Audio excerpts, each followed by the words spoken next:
Good morning. It's Thursday, May 16th. I'm Casey Smith. And I'm Charlotte Evans. Thanks for joining us. Many people are trying to avoid a strike like the one we saw back in 1984.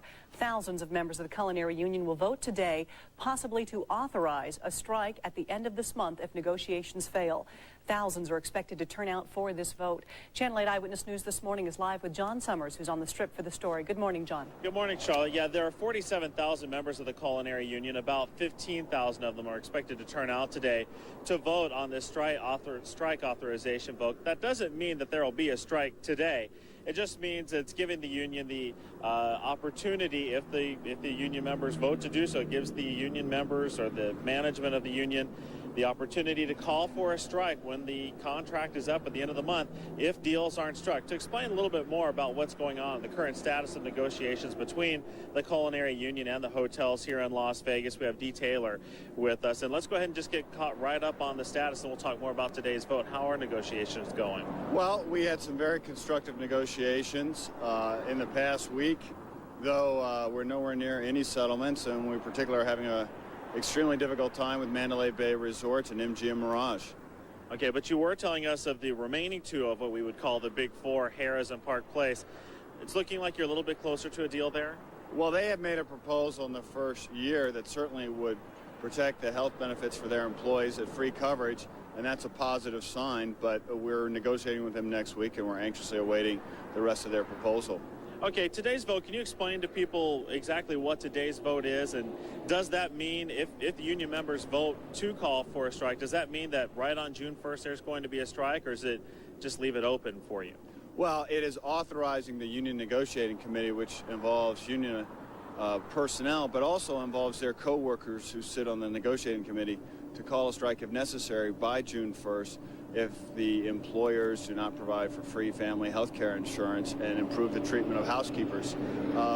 There's a lot of twists and turns between now and then. We're optimistic. At the same time, we have to be prepared, and we have to send a message to the employers that workers are very serious about keeping their health care benefits intact. If the union doesn't get what it's want through these negotiations by the end of May, will you go on strike on June 1st? Well, ultimately, the workers will decide that. That's what the vote is today, to authorize a negotiating committee to call one if necessary.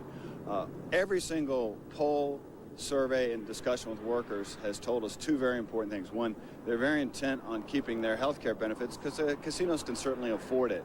Number two, they're very, very intent on improving the treatment of housekeepers, which has deteriorated drastically over the last several years. All right, Dee Taylor, thank you for joining us this morning. Thousands of people packed the Thomas and Mack Center this morning, not for a rock concert, but to rock the vote for the Culinary Union. This was the scene this morning. The union is holding a vote to decide if it should strike if contract negotiations with local casinos fall through. As you can see, the place was packed. As many as 6,000 to 9,000 people showed up to vote in favor of a strike.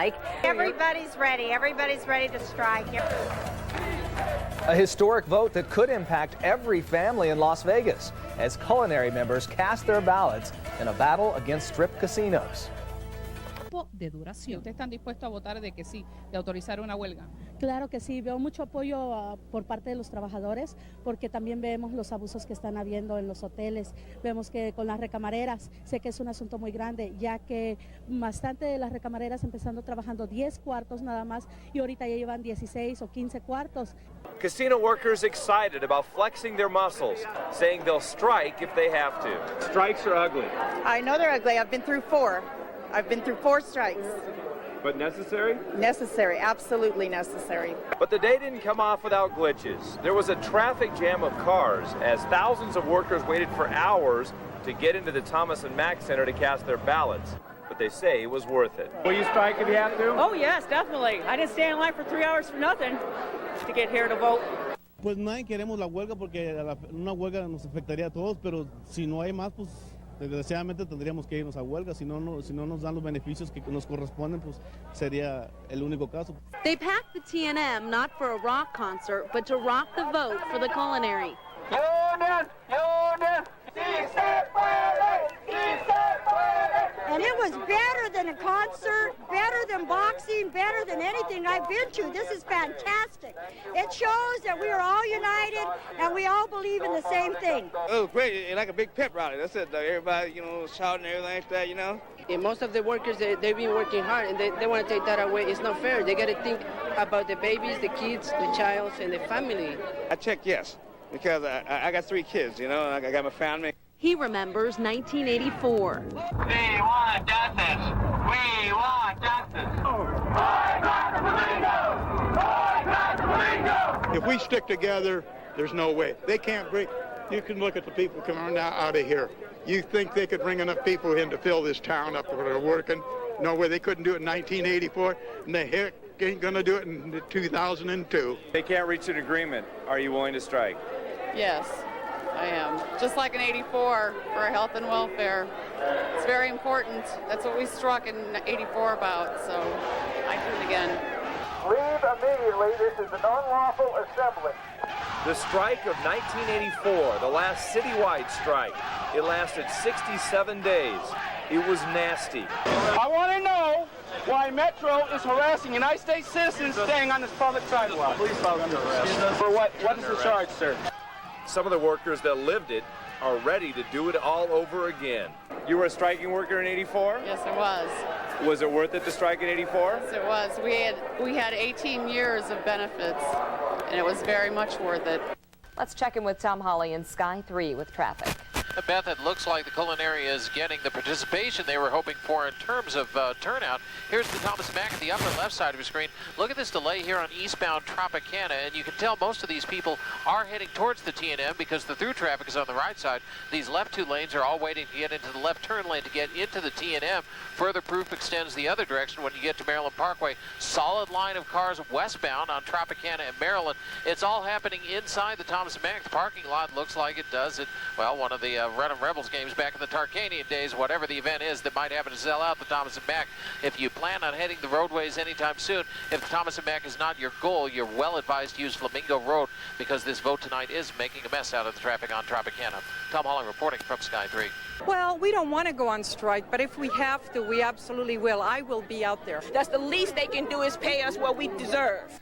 The key to the negotiations is health care. Union leaders are asking hotels to pay an extra 65 cents an hour for employee health insurance. Health and welfare is very important. This is nothing to play with. We need it and we want it, and we're going to show them. We're going to be ready to fight. If necessary, that's what we got to do. I think the situation is scary. It's getting scary. It'll be scary without our health insurance, too. Let's stick together! I hope it doesn't come to a strike, but I'm afraid they may push us to the limit and test us, and they will find out that we will fight to the end for our insurance. We are here to fight for what's right for ourselves, and we've been there, we've been building these companies, and we make them what they are, and now they don't want to give us what we deserve. Estoy aquí por mi trabajo, porque no queremos más abuso con la recamarera. No queremos que nos bajen los cuartos, porque es demasiada gente que nos meten en los cuartos. Demasiada basura, demasiado cochinero. No se toman ni siquiera el estar, cuidar la gente que entra, que está sucia. Y también por el seguro médico, porque tenemos cómo vamos a pagarlo a nuestros hijos.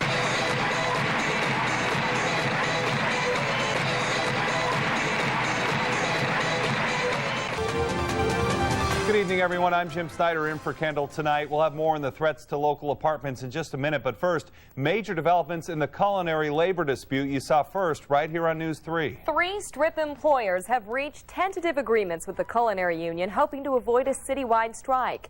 The Park Place deal was announced this morning, and as you saw first on News 3 at 5, Harrah's and Tropicana just reached an agreement about 90 minutes ago. News 3's Stacey Escalante joins us live from the Culinary Union, where the negotiations with Harrah's just ended. And Stacey, union members appear to be getting what they wanted. Thousands of workers are breathing a sigh of relief. Workers from at least 8 hotels are getting what they want from tentative agreements on 5-year contracts. The contracts achieve the union's major objectives, and that means they'll be getting full family health care with no benefit cuts and significant improvement in workload and treatment for housekeepers. For example, on heavy checkout days, there will be a reduced number of rooms for each maid.